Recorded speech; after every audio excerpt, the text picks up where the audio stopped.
بسم اللہ الرحمن الرحیم نحمدہ ونصلی علی رسولہ الکریم۔ حضرت خباب بن ارت رضی اللہ تعالی عنہ کی تکلیفیں۔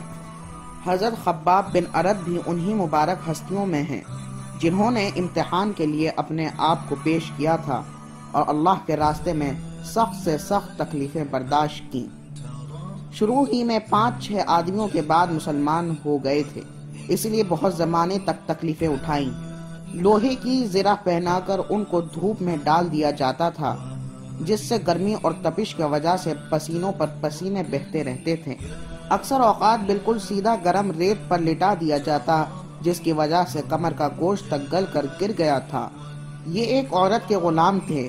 اس کو خبر پہنچی کہ یہ حضور اقدس صلی اللہ علیہ وسلم سے ملتے ہیں، تو اس کی سزا میں لوہے کو گرم کر کے ان کے سر کو اس سے داغ دیتی تھی۔ حضرت عمر رضی اللہ تعالی عنہ نے ایک مرتبہ عرصہ کے بعد اپنے زمانہ خلافت میں حضرت خباب سے ان کی تکلیف کی تفصیل پوچھی، جو ان کو پہنچائی گئی۔ انہوں نے عرض کیا کہ میری کمر دیکھیں۔ حضرت عمر رضی اللہ تعالی عنہ نے کمر دیکھ کر فرمایا کہ ایسی کمر تو کسی کی دیکھی ہی نہیں۔ انہوں نے عرض کیا کہ مجھے آگ کے انگاروں پر ڈال کر گھسیٹا گیا، میری کمر کی چربی اور خون سے وہ آگ بجھی۔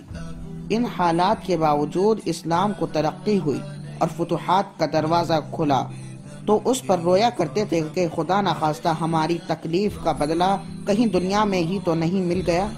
حضرت خباب کہتے ہیں کہ ایک مرتبہ حضور اقدس صلی اللہ علیہ وسلم نے خلاف عادت بہت ہی لمبی نماز پڑھی۔ صحابہ کرام رضی اللہ تعالی عنہ نے اس کے متعلق عرض کیا تو حضور صلی اللہ علیہ وسلم نے فرمایا کہ یہ رغبت و ڈر کی نماز تھی۔ میں نے اس میں اللہ تعالیٰ سے 3 دعائیں کی تھیں، 2 ان میں سے قبول ہوئیں اور 1 کا انکار فرما دیا۔ میں نے یہ دعا کی کہ میری ساری امت قحط سے ہلاک نہ ہو جائے، یہ قبول ہو گئی۔ دوسری یہ دعا کی، دوسری یہ کہ ان پر کوئی ایسا دشمن مسلط نہ ہو جو ان کو بالکل مٹا دے، یہ بھی قبول ہو گئی۔ تیسری یہ دعا کہ ان میں آپس میں لڑائی جھگڑے نہ ہوں، یہ بات منظور نہیں ہوئی۔ حضرت خباب کا انتقال 37 ہجری میں ہوا اور کوفہ میں سب سے پہلے صحابی یہی دفن ہوئے۔ ان کے انتقال کے بعد حضرت علی کرم اللہ وجہہ کا گزر ان کی قبر پر ہوا تو ارشاد فرمایا، اللہ خباب پر رحم فرمائے، اپنی رغبت سے مسلمان ہوا اور خوشی سے ہجرت کی اور جہاد میں زندگی گزار دی اور مصیبتیں برداشت کی۔ مبارک ہے وہ شخص جو قیامت کو یاد رکھے اور حساب کتاب کی تیاری کرے اور گزارے کے قابل مال پر قناعت کرے اور اپنے مولا کو راضی کر لے۔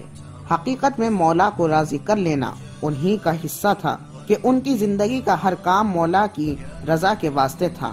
حسبی اللہ و نعم الوکیل۔ مزید دینی تعلیم حاصل کرنے کے لیے ہمارے یوٹیوب چینل اسلامک ریسائٹرز کو سبسکرائب کریں اور صدقہ جاریہ حاصل کرنے کے لیے شیئر کریں۔ جزاک اللہ۔